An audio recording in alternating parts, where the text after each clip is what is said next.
nos complace dar la bienvenida a Ali de Jesús Uzcategui y Duque, es el embajador plenipotenciario de Venezuela aquí en la República Dominicana. Tiene unos 14 o 15 meses, presentó credenciales en mayo del año pasado ya. Y aquí ha estado en medio de una candelada, un periodo duro, difícil de la sociedad venezolana, pero antes de entrar para ver cuáles son sus opiniones sobre cómo podemos solventar los problemas de Venezuela, de las relaciones históricas venezolano-República Dominicana, porque el embajador parece que conoce mucho de eso, hasta me estaba dando un dato que yo no estaba dominando mucho. Díganos, embajador, ¿cómo es que usted se ha vinculado aquí con la sociedad dominicana? Bueno, podría decirle que a los pocos días alguien me preguntó por acá, ante que todo, buenos días al pueblo dominicano, a los connacionales venezolanos que seguramente están viendo este programa, y gracias por su invitación a Uno más Uno. Rafael, como venía hablando, ¿no? Recién tenía pocas horas y alguien me decía, ¿cómo se siente? Yo le dije, aplatanado, le decía, ¿no? Porque realmente entre Venezuela y República Dominicana hay un tema no de integración, sino de hermandad. Y por eso cuando usted nombraba lo de que históricamente tenemos una relación intrínseca, y es que hay que recordar que el cuarto abuelo paterno del libertador Simón Bolívar nació en esta isla. Por lo tanto, no es histórico, es hasta sanguíneo.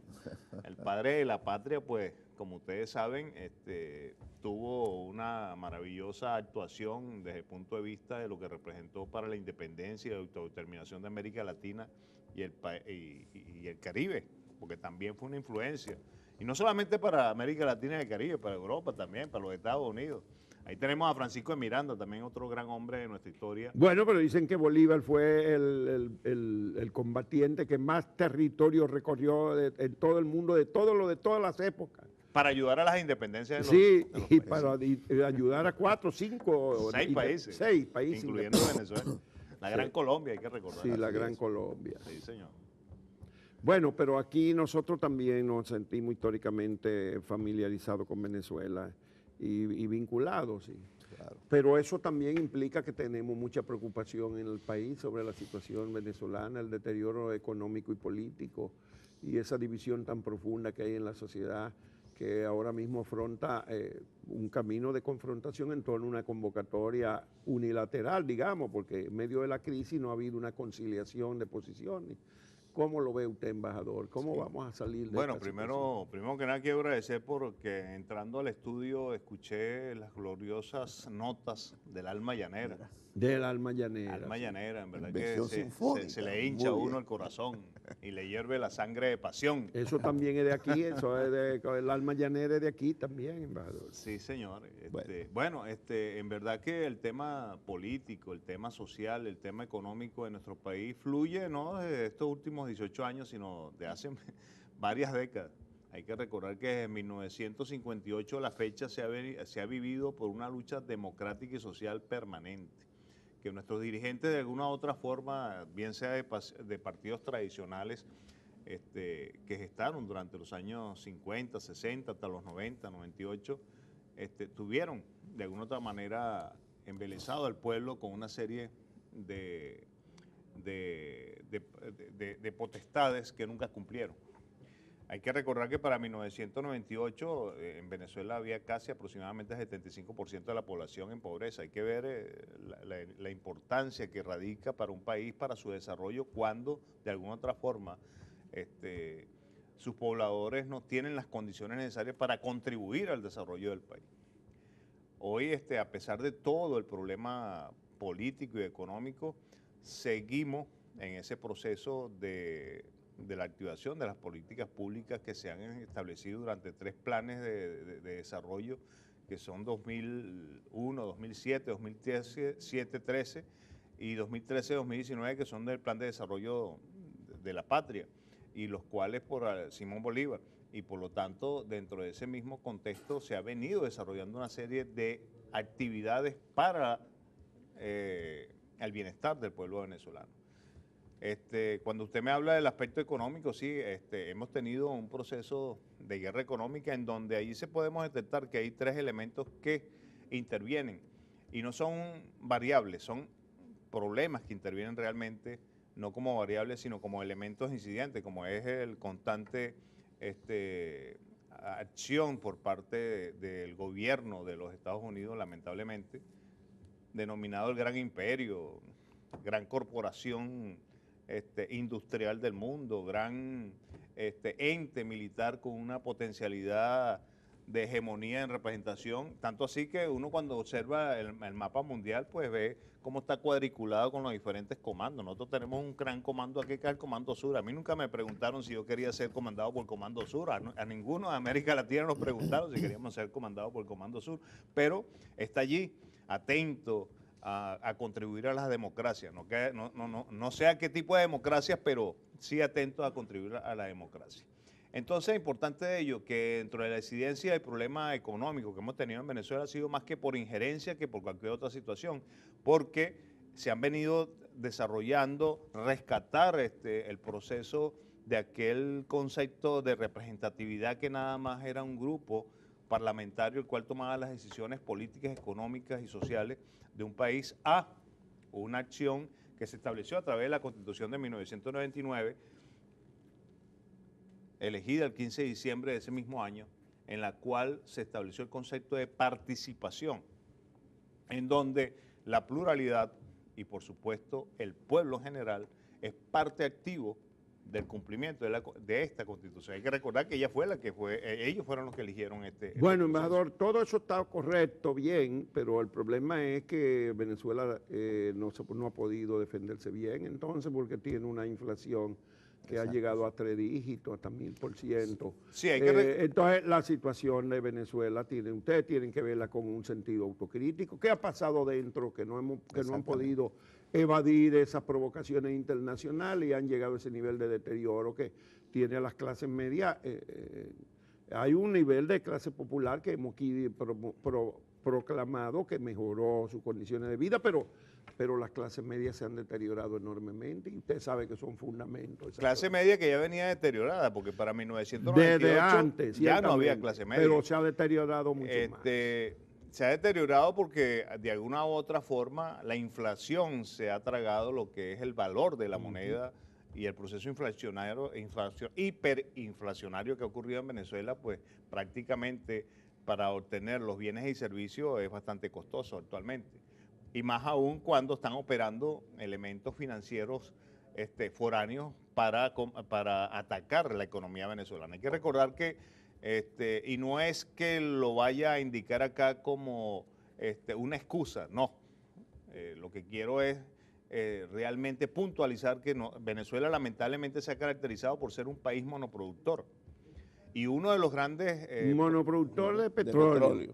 Y entonces tampoco ha podido actualizar su industria petrolera y aumentar su producción. No, y los precios no, en los periodos en que hubo altísimos precios no se pudo tampoco eso. Eso es muy importante, pero lo que quiero significar con esto, que el principal, vamos a decir, industria que genera las divisas en el país es la industria petrolera. Estamos hablando de que del 100% de las divisas que entran en el país, el 95% es la que genera PDVSA. Sí. El otro 5% son 4% las industrias básicas, el hierro, el aluminio, ahora el oro, y un 1% el empresario. Bueno, pero siempre hemos cuestionado tanto a los que gobernaron Venezuela durante décadas como a los que han gobernado últimamente, el chavismo, que no ha podido reconvertir la economía de Venezuela a una economía que produzca ni siquiera los alimentos con tanto dinero que produjo el petróleo, embajador. Sí, es cierto. Lo que usted dice es muy claro. No se ha podido porque no nos han dejado, no nos han permitido. ¿Cómo que no lo han dejado? Porque ustedes usaron todos los recursos del mundo. El petróleo se llegó a vender a 140 dólares el barril. Fíjese que el nivel de inversión social ha sido tan alto que en el plan de presupuesto de este año, la inversión social está en un 79% de inversión social. Pero improductiva, embajador, si no produce, si no porque genera tú tienes que educar y tienes que formar al pueblo. Si tú tienes un pueblo formado, un pueblo educado y con salud, ¿cómo vas a buscar el desarrollo? ¿Cómo vas a buscar la reactivación de la industria? ¿Cómo vas a buscar la infraestructura necesaria para poder contribuir? ¿Cómo? Bueno, es que tiene que ser paralelo, porque si no, imagínense. Yo quiero que abordemos el tema político, hay una convocatoria a una constituyente que ha traído agravamiento en la tensión, oposición en gobierno. Dos cosas. Una, las razones fundamentales por qué el gobierno en este momento opta por una convocatoria unilateral de una constituyente para darse por lo menos modificaciones a la Constitución. Sí, primero la Constitución de por sí tiene los elementos para su defensa, su defensa por parte de del Estado, del concepto Estado-Nación, porque eso es lo que preservamos con esta Constitución, el concepto Estado-Nación. Cuando usted me dice unilateralmente, me llama la atención que no es unilateral, porque primero una Constitución elaborada por el poder originario, natural, que es el pueblo. De ello, aquí están los mandatos que el pueblo decidió en 1999. No podemos hablar de una unilateralidad, sino más bien de un concepto de formación de articulados que nos permite ejercer y contribuir a la independencia del país. Pero en este momento en que hay una tensión política fuerte, a eso voy. ¿Por qué se opta?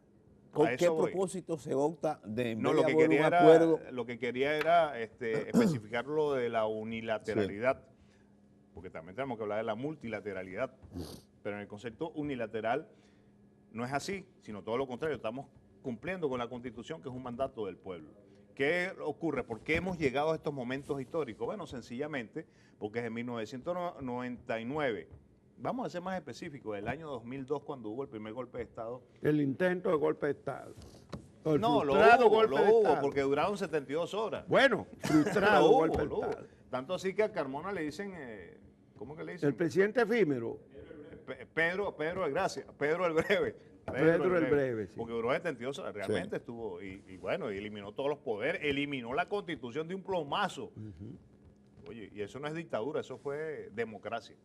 Entonces, no, eso fue cuestionado por todo el mundo y eso pues, contribuyó a que no les quedó de otra porque ya habían países que habían reconocido, los Estados Unidos habían reconocido ya Carmona, España, bueno, ya estaba el embajador de España allá en Miraflores dándole la mano a Pedro Carmona, felicitándolo por esa posición democrática que había obtenido. Pero bueno, eso es otra historia.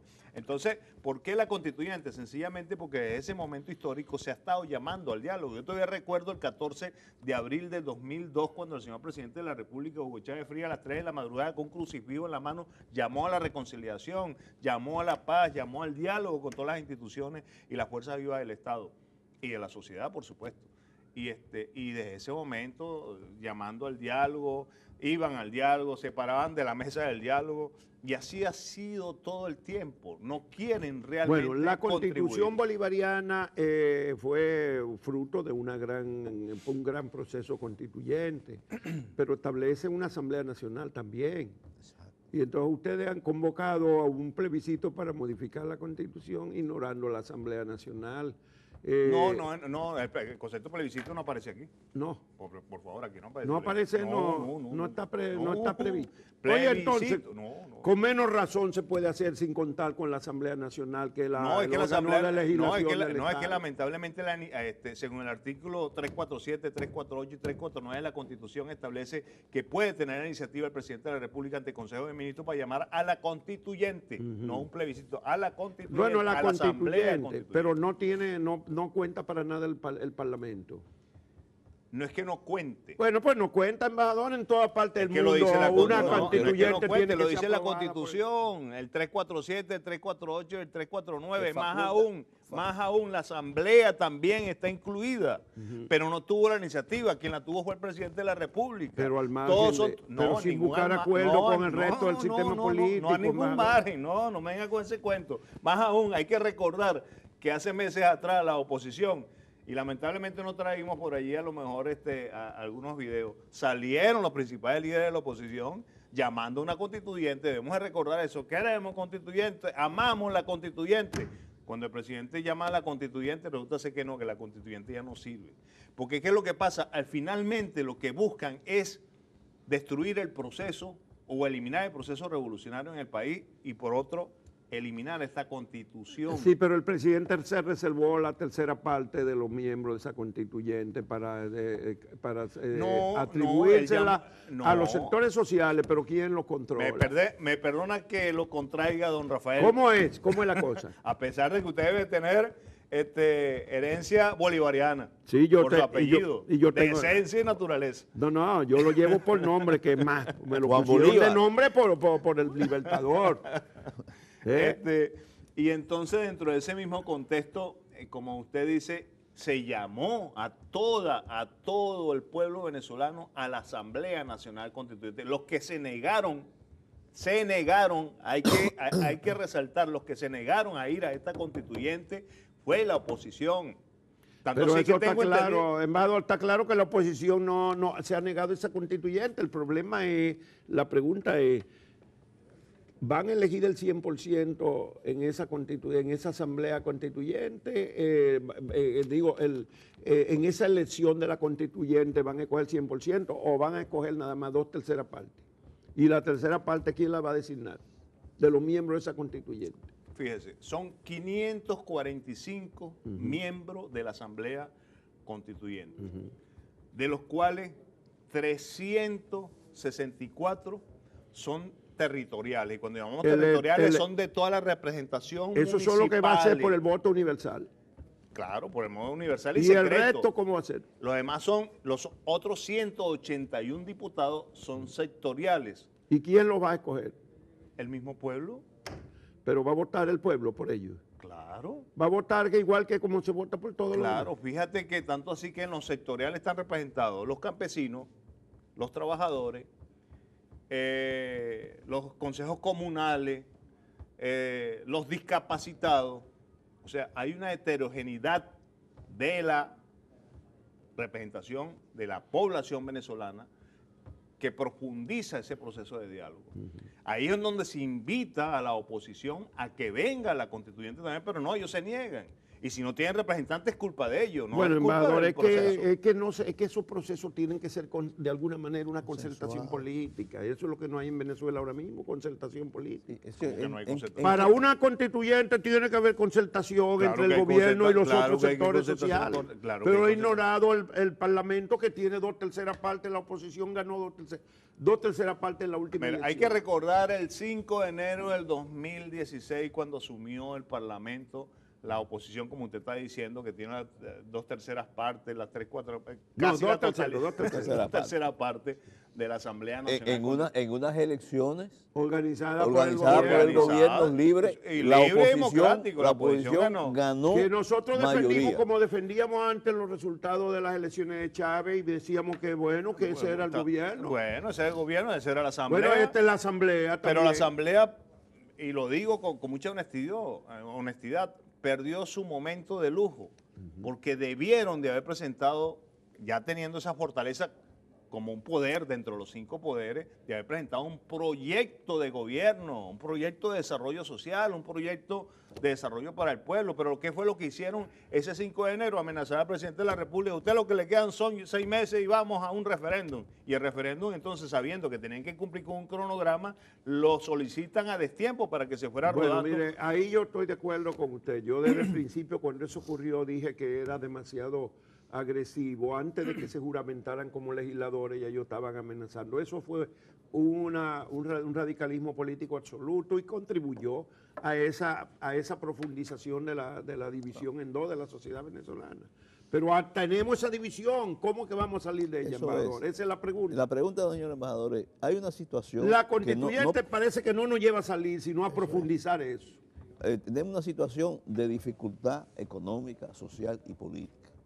Hay una convocatoria de una constituyente, pero la oposición hace un plebiscito donde votan, según sus cálculos, unos 7 millones.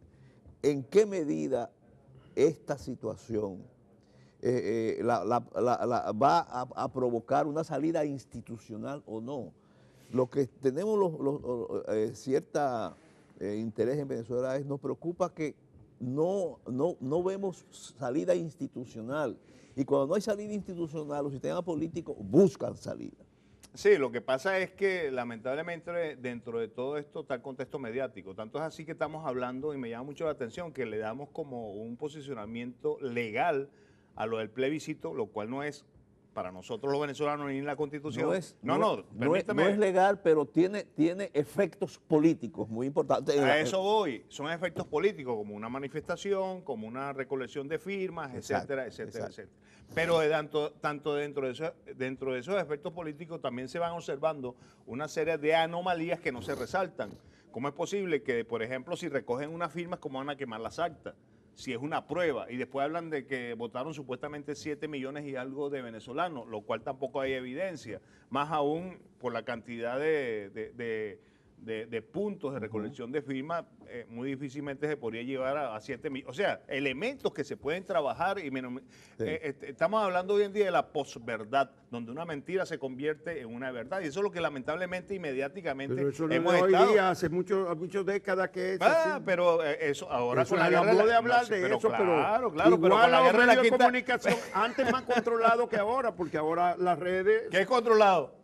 las redes sobrepasan a los medios Claro que sí, tradicionales, estamos pero hablando de una época- guerra de quinta generación, Pero imagínate. una época era nada más se dependía de lo que quisieran decir los periódicos Los entes políticos. y los canales de televisión y tenía muy pocos dueños. El poder económico. Muy pocos dueños. El poder económico. Estamos hablando de una hegemonía mundial, Sí, las grandes corporaciones. pero ahora tenemos una realidad. Entonces, embajador. volviendo al tema para no, ¿por qué estamos constituyendo? Es que la Constitución es la carta magna del pueblo venezolano. No es que de un pueblo sí, de un pueblo no.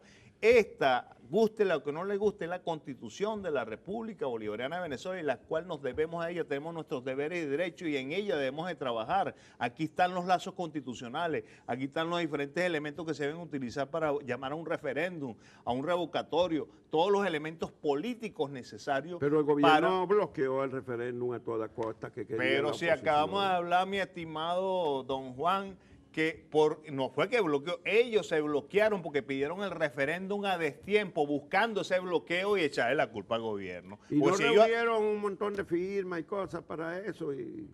¿Cuáles firmas? La firma que reunieron para pedir. Sí, el ajá, referéndum me revocatorio. permite que te eche cuento. Se recogen las firmas, perfecto. Son confirmadas por el Consejo Nacional Electoral, perfecto. Pero resulta ser que cuando vamos con el cronograma se rodó el momento para llevar el referéndum en el 2017. O sea, el referéndum de haberlo aceptado, porque ¿por qué no lo aceptó la oposición? Tenía que ser llevado en el 2017, pero no quisieron el referéndum. ¿Usted sabe por qué? Porque permitía la continuidad del proceso que había iniciado el presidente Nicolás Maduro con el vicepresidente, y eso es lo que ellos no querían, la continuidad del proceso de gobierno de los 6 años. Ellos lo que querían era sencillamente hacer ver que el referéndum había sido amañado por el gobierno del Estado venezolano. No, no fue así, fueron ellos los que buscaron. Bueno, embajador, la que estamos de desencuentro en desencuentro, porque al fin de cuentas no ha podido hacerse la elección que correspondía el año pasado de gobernadores y autoridades locales, tampoco se ha podido eso. Es que los partidos políticos no habían sido ratificados. Acuérdense que nuestras normas legales establecen que después de cierto periodo de tiempo los partidos políticos tienen que ratificar a través de solicitudes de ese índole de expresión política, de ratificarse como partidos políticos. Esos se vencieron. Y hay un porcentaje en los cuales tienen que presentar ante el Consejo Nacional, y eso tampoco lo determinaron. Y eso es lo que determina que no haya elecciones. Entonces no va a haber elecciones presidenciales. Le pregunto, don Juan, El año que estamos en viene- elecciones en el país X y se presenta el partido Tírame Algo, por decirle algo. Y entonces aquí estoy yo como partido, pero ¿quién lo legalizó? Embajador, usted? pero corremos el riesgo de no hacer las elecciones presidenciales que corresponden a fines del año próximo entonces. Porque si no están los partidos, no se han sido va uno ratificados. solo. ¿Va uno solo? ¿Va uno solo? No, digo yo, no es que vaya uno solo. ¿Vale? Embajador. Claro. Usted me va a decir que va a hacer unas votaciones sin tener un registro de los partidos políticos que de conciencia deben de organizar una sociedad política.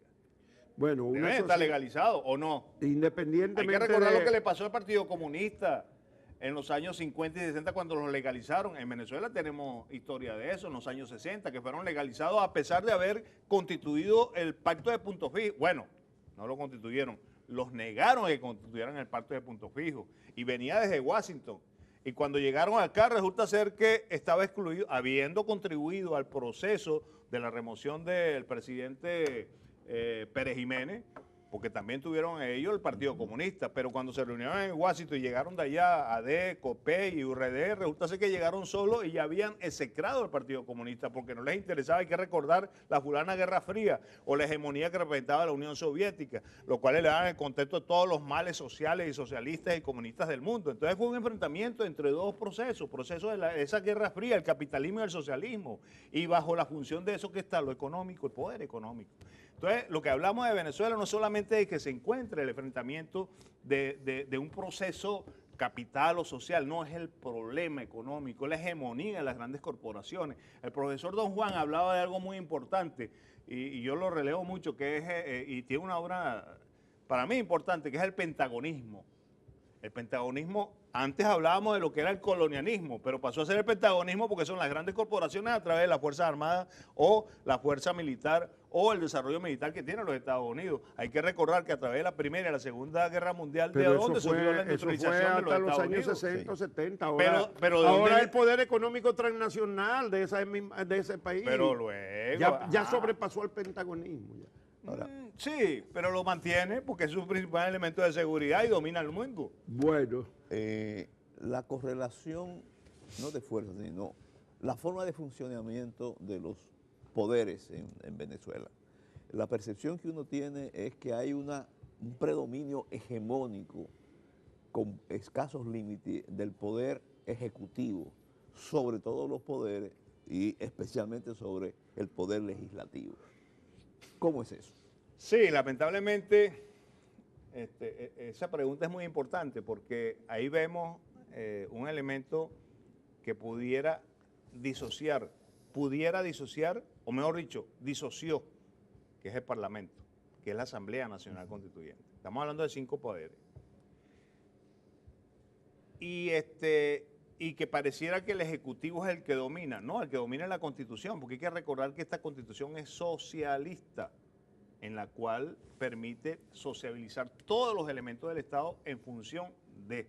Pero incluso en el socialismo democrático, el Parlamento representa la expresión permanente de la soberanía comunicada a través de los representantes. Sí. Y en un Estado moderno, democrático, el Parlamento es el poder superior. Sí, cuando hablamos de parlamentarismo. No, Exactamente. en una república también. Ajá, pero hablamos del concepto de que el Parlamento per se... Primero es representante directo del pueblo y es quien hace Hablamos las de la leyes. representatividad. Hace las leyes que debe ejecutar el Por Poder supuesto. Ejecutivo. no, y vigila Y vigila, fiscaliza controla al Ejecutivo. Perfecto, entendido y de acuerdo, pero no un Parlamento que llegó desde el 5 de enero a destruir todo lo que había hecho el proceso Bueno, socialista a través de la Constitución. estamos en una confrontación larga, sí, porque empezó el 5 de enero ya hace 2 Porque años. hay que hablar que estamos hablando de dos contextos, que es el capitalismo y el socialismo. Este Parlamento arropa todo el concepto de derecha y ultraderecha y lo que es el concepto capital. Cuando llegan, tenemos que recordar que empezaron a generar, como usted muy bien lo dice, a generar una serie de elementos de normas que resulta ser que estaban afectando todos los logros y todo aquello que había adquirido el pueblo venezolano, como es la vivienda, como es el sistema de salud, el sistema de educación. Hay que recordar para 1998 ya teníamos casi el 80% del país en todo su sistema social casi que privatizado, si no es por la llegada del presidente comandante Hugo Rafael Chávez Frías, que retoma nuevamente la inversión social. No sé de qué estuviéramos hablando actualmente en nuestro país, pero realmente es una confrontación y que lamentablemente... Embajador, el problema es, ustedes no deberían de sentir alguna preocupación del futuro próximo, claro, en tanto que, por ejemplo, ustedes plantean la enemistad y la hostilidad de Estados Unidos, que no es novedad, que la ha tenido sobre otros gobiernos, pero al mismo tiempo ustedes ignoran que se han quedado solos. En Europa lo están cercando igual, en América Latina se han quedado con el respaldo de las pequeñas islas del Caribe, de Haití, de Nicaragua, tienen todos los grandes países en contra de América Latina, aislada Venezuela del resto. Aquí en la República Dominicana ya nos declaramos neutrales. Hemos fracasado aquí y varios expresidentes en intentar un diálogo. El gobierno no ha dado suficiente vocación de que tiene casi una salida que le permita al gobierno concluir su periodo con algún éxito económico social, pero está hostigado hasta la muerte y no se busca salida. ¿Dónde está la salida? me va a permitir que no la acompañe en lo que usted me acaba de decir. Primero, no estamos solos, estamos con Dios y la Virgen.